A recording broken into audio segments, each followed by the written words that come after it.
Olá, quero convidá-lo a ler e andar comigo num texto específico do livro dos Salmos, que é conhecido como o Cântico das Romagens.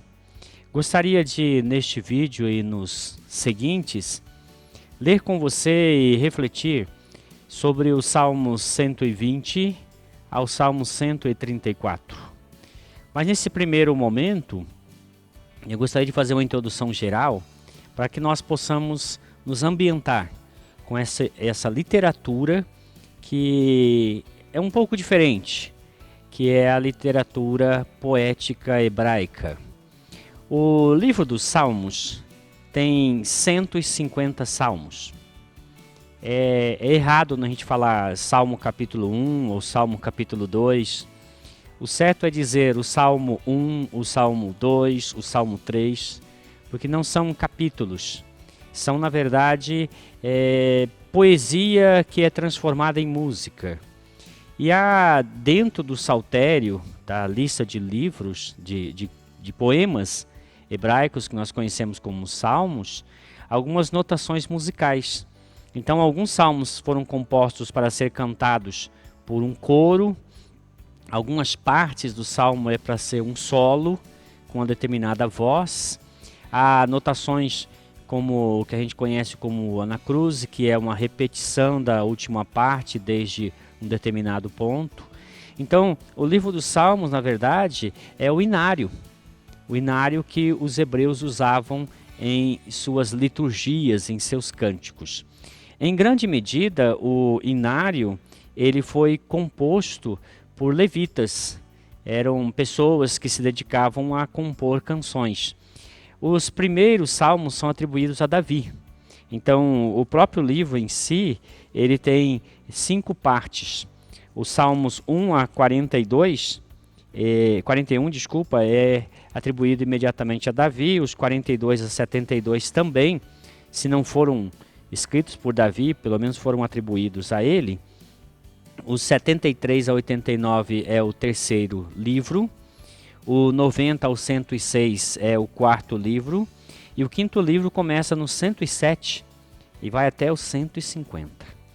É dentro deste quinto livro dos Salmos que estão os chamados Cânticos das Romagens. Alguns chamam também de Cânticos dos Degraus. Particularmente, eu prefiro a tradição que identifica estes 15 salmos como Cântico das Romagens, porque eu prefiro olhar para eles como uma figura de uma progressão, de sair de um determinado ponto, chegar ao destino, e lá no destino, então, perceber que aquilo que se busca ali no destino é encontrado. Estes salmos, os 120 ao 134, eles retratam uma caminhada, a caminhada da alma em direção a Deus. E expressa claramente como esta jornada da alma desejosa por Deus passa por estágios. Há um escritor, um estudioso coreano chinês, Stephen Kaung. Ele escreveu um livro, e neste livro ele retrata esta progressão, colocando em níveis. Então, para ele, os primeiros níveis são os níveis da purificação. O segundo nível que avança, então, é chamado os níveis da iluminação, e o terceiro nível, o nível da glorificação. Agostinho de Hipona também olhava a vida cristã numa perspectiva de progressão, como se nós saíssemos de um determinado ponto e avançássemos em direção a um objetivo. E esse objetivo, então, segundo o próprio Agostinho, era a alma encontrar em Deus aquilo que ela tão ansiosamente busca.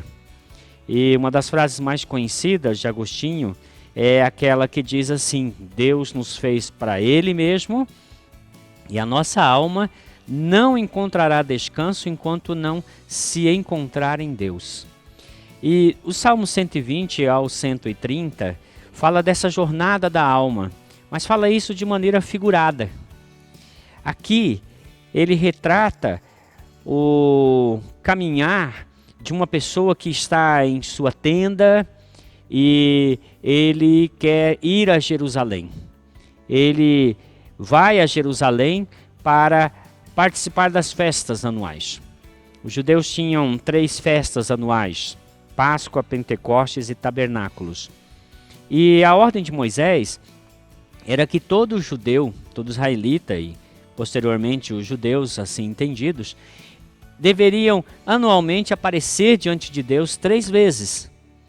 E quando eles tinham esses momentos de celebrações, de festa, eles saíam de suas casas e faziam então uma caminhada até Jerusalém. Algumas vezes saíam sozinhos, outras vezes saíam em grupo. E na medida em que eles se aproximavam de Jerusalém, as caravanas dos romeiros, elas se encontravam e chegavam todas ali em Jerusalém para as festividades. Então os primeiros salmos aqui, o 120, o 121, ele está sozinho em sua caminhada, um peregrino indo para Jerusalém. Já no 122 ele encontra outros romeiros que também estão indo a Jerusalém. E a partir daí então os cânticos são escritos na medida em que eles vão chegando e participam das festas. E ao final, o 134 é um cântico de despedida, quando ele retorna então para a sua terra natal. Eu me lembro quando adolescente, nós tínhamos as atividades de acampamento. Então, da Igreja Batista, de onde eu procedi, a gente costumeiramente, numa determinada época, íamos para uma cidade chamada Piraputanga, que ficava a uns 100 e poucos quilômetros de Campo Grande, e no caminho a gente cantava algumas canções. E essas canções, elas eram típicas, né, de quem estava indo para um retiro. E elas expressavam anseios da alma, desejo de encontrar-se com Deus, de ser impactado por aquilo que iria acontecer lá naquele acampamento. Então é nesse espírito que eu gostaria que a gente pudesse ler junto o Salmo 120 ao 134, e você pudesse identificar com esse peregrino que anseia por Deus. E a gente vai descobrir que ele tem sede de Deus, ele é saciado em Deus, mas ele permanece com sede de Deus. Eu vou explicar esse conceito. Um dos sinais de que a obra do Espírito Santo foi efetiva em nós é que produz em nós sede por Deus. Acontece que quanto mais perto de Deus, mais sede nós temos de Deus. E quando nós temos sede de Deus e buscamos Deus, nós somos saciados em Deus, mas nunca saciados de Deus. Então você pode estar saciado em Deus, mas nunca saciado de Deus, porque Deus é uma fonte eterna e nossa alma anseia por Ele continuamente. O autor de Eclesiastes disse que Deus colocou no coração do homem a eternidade. E essa ideia é que Deus colocou dentro de nós uma sede, um desejo que não será saciado nesta vida. E esta é a sede de Deus que o salmista retrata, que o peregrino tem essa sede e ele se move para a fonte da água viva que é Deus, a fim de dessedentar a sua sede. Mas olhe para o Salmo 120. Ele diz assim: na minha angústia clamo ao Senhor e Ele me ouve. Senhor, livra-me dos lábios mentirosos, da língua enganadora. Que te será dado ou que te será acrescentado, ó língua enganadora? Setas agudas do valente, brasas vivas de zimbro. Ai de mim, que peregrino em Meseque e habito nas tendas de Quedar. Há tempo demais que habito com os que odeiam a paz. Sou pela paz. Porém, eu falo, eles teimam pela guerra. O que a gente pode perceber aqui neste primeiro Salmo, Salmo 120, é que ele está falando de um estado de inadequação. O que é um estado de inadequação? É quando a gente está num lugar, mas não sente que não é daquele lugar e sente que não deveria estar naquele lugar. Observe que a impressão que se tem aqui, já no primeiro salmo, é que este peregrino está em casa ou numa tenda. E ali a sua alma está inquieta, angustiada pela situação. E aquela angústia faz ele querer sair dali. Entender que ele está no lugar errado, não deveria estar ali, não é ali que ele se encontra, sua alma não encontra prazer ali. É como se uma pessoa sedenta estivesse no deserto, cercado de uma circunstância árida, e tudo que ele deseja é sair daquele lugar, encontrar um oásis, dessedentar a sua sede. E ele diz, olha, eu estou morando já há muito tempo entre essas pessoas que odeiam a paz. Eu estou vivendo em meio a um mundo que é hostil à minha alma. A minha alma não encontra paz aqui. Eu estou como alguém que está peregrinando em pontos distantes. Ele fala Meseque. Meseque é uma região que fica na Ásia Menor. Hoje até o território da Turquia. E depois ele fala sobre Quedar. Quedar é uma região na Arábia, muito abaixo de onde ele está, com certeza. Então nós teríamos aí mais ou menos uns 1.200 quilômetros de distância entre Meseque e Quedar. E evidentemente ele está dizendo que esse sentimento é que como se ele estivesse peregrinando em polaridades. Assim também a nossa alma neste mundo. Assim é nossa alma quando está buscando nas coisas deste mundo satisfação. Nosso coração foi transformado pelo Espírito Santo. Recebemos um novo coração, nosso espírito foi vivificado por Deus, mas nós vivemos neste mundo e aqui não encontramos prazer, alegria verdadeira para nossa alma. Então ficamos como o peregrino aqui, estando em casa, em sua casa, mas não se sentindo em casa.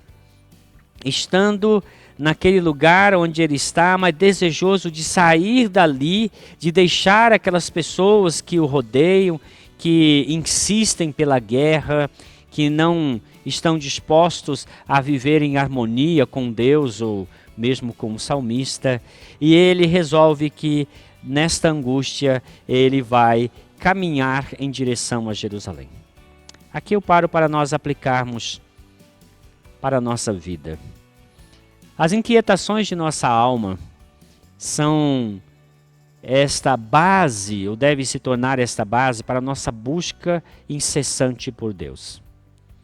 É porque nós não nos sentimos completos. Esse sentimento de incompletude, de inadequação, de estarmos deslocados. Isso vai nos acompanhar a vida toda. E deve ser visto não como algo essencialmente ruim. Agostinho diz que bom é o que nos aproxima de Deus. Então, quando nossa alma muitas vezes está angustiada, desejosa por algo mais que ainda não encontrou, nisso nós encontramos um sinal de que ela está dizendo para nós assim, eu tenho sede.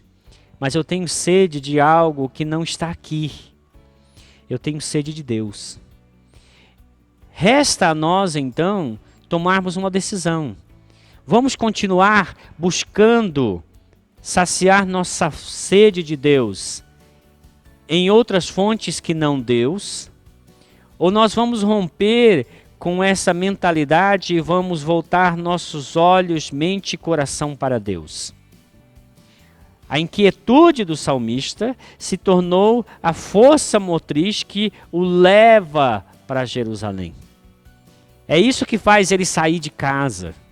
É isso que faz você, de tempo em tempo, parar tudo e falar, vou separar um tempo para ler a palavra do Senhor, vou separar um tempo para orar a Deus, vou separar um tempo para louvar ao Senhor, porque a nossa alma deseja isto. A nossa alma não se satisfaz com as coisas deste mundo, porque ela foi feita para desejar Deus e encontrar satisfação unicamente em Deus. É por isso que o salmista decide sair de casa e ir para Jerusalém. No próximo vídeo vamos falar sobre os dois próximos, Salmos 121 e o 122, e falar um pouco sobre essa caminhada da casa dele até Jerusalém. Que Deus te abençoe.